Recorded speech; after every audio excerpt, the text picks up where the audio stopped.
Welcome to History Adventuring. This is episode number 537.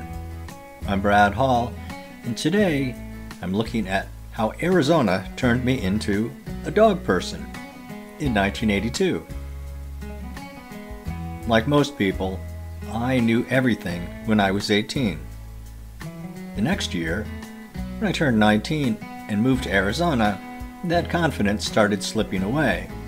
And by my mid-20s, in 1982, as I learned more and more, Arizona had transformed me into a dog person. Of course, it could be that it was just that I was being exposed to a different world than the one I grew up in Minnesota. But since this is my Arizona memory, I'm going to give credit to Arizona. And things were very different in Tempe than in Minneapolis.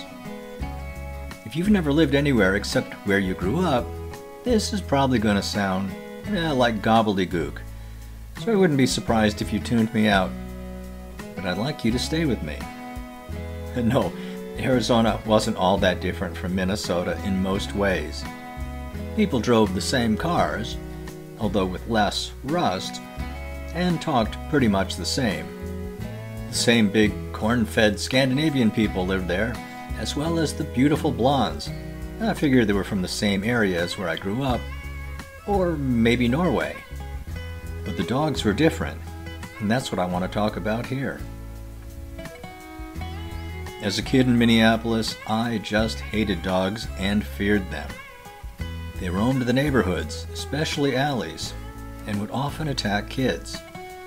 And yes, this was a nice, middle-class neighborhood.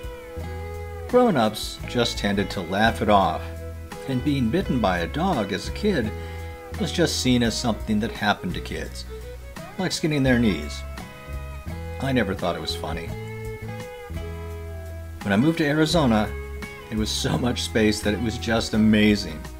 Dogs roamed around, of course, but they weren't pinched into the tiny spaces that I knew in Minneapolis. By the way, if you're familiar with Minneapolis, it was around 48th Street and Bloomington. If you know, you know. It's 1982, and I had just moved from my apartment in Phoenix to a converted garage in Tempe, which reduced my commute to ASU considerably. And since my neighbors had dogs, I decided to befriend them. There were two particularly memorable dogs. Australian Shepherds, as I recall, with one of them looking just like the dogs you see chasing after bad guys. This was a big, powerful dog. Her name was Kamea. So one day I simply asked my neighbor if I could borrow their dogs, just to go for runs in the open field, and it was fine. I learned best by doing, and this was the beginning of my learning about dogs. No, the dogs weren't on leashes. They had them, but we never used them. This was a less than fashionable neighborhood, and I just opened up the gate where they slept and let them loose. If there are any rules about dogs, I didn't know about them, nor did my neighbor, so I never gave it a thought. We would run and run and run until we got to the canal, and then we would run some more. Well, the dogs would run some more. I was in good shape, but nothing compared to Kamea, who never, ever seemed to tire. I taught them to come to me with a whistle, and they taught me the joy of just being out there, running around, maybe sniffing rocks.